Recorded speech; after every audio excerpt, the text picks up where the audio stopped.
Thank you, Senator Flake, and all of the letters and reports that you have asked to be included as part of the record shall be included as such.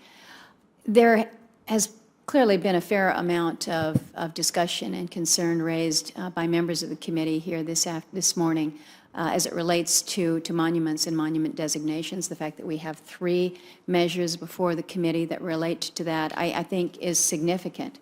As I mentioned in my opening comments, utilization of the Antiquities Act designation of monuments is not a partisan exercise. 16 of the 19 presidents since 1906 have created 152 different monuments. I find it rather interesting that it was President Franklin Roosevelt who used the authority the most often, 36 times. But when you look at what he set aside through these monument designations, it was 2.8 million acres of monuments, only on land. And yet when you look at what has come out of this administration, President Obama has clearly proclaimed the most monument acreage, nearly 553 million acres, both on land and on sea. And again, the Antiquities Act was designed to reserve the smallest area compatible with the proper care and management of the objects to be protected, is the language.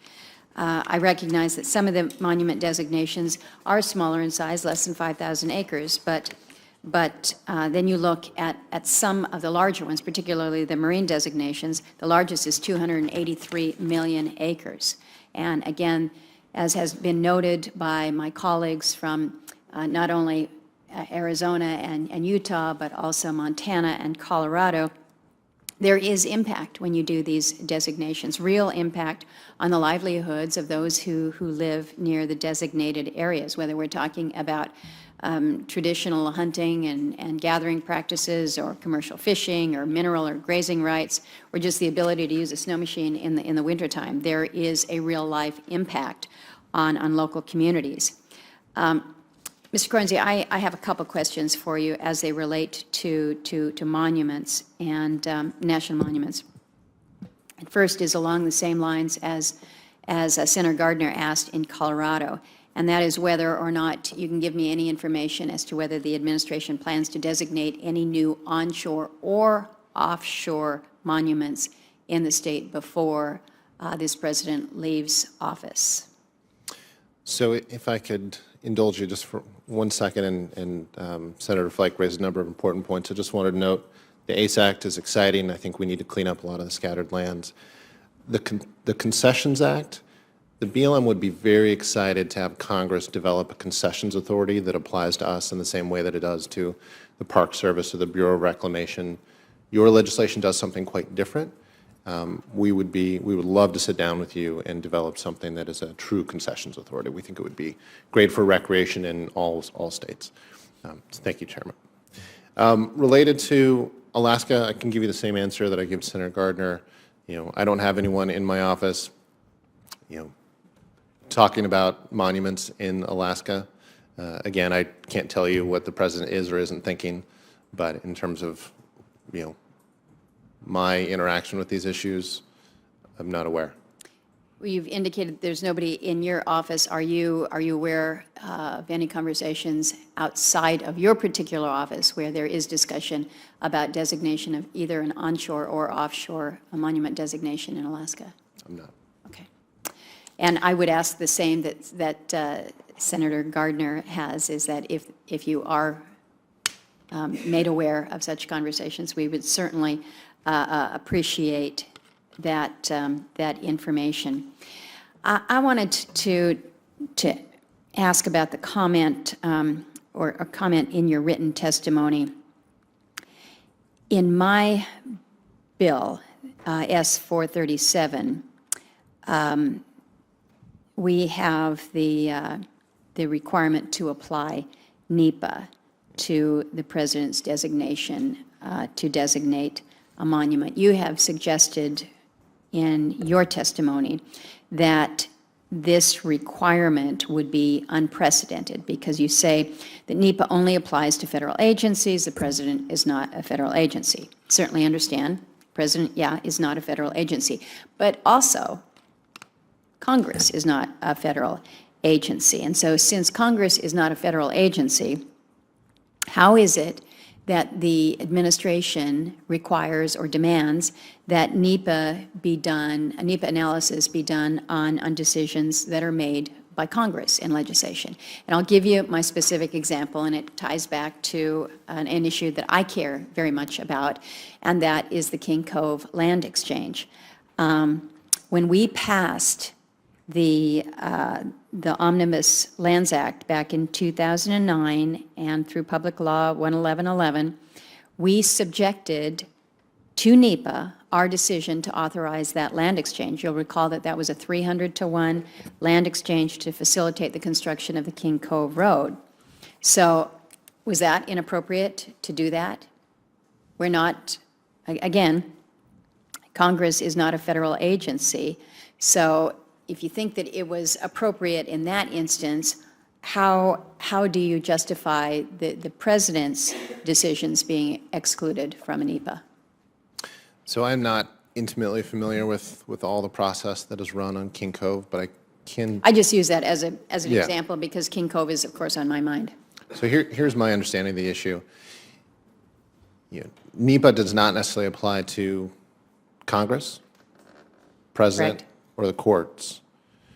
But when federal agencies are asked to take an action, NEPA is something that is done, right? So Congress, for instance, and again, I'm not the world's expert on this issue, but I'll give you what I think I know.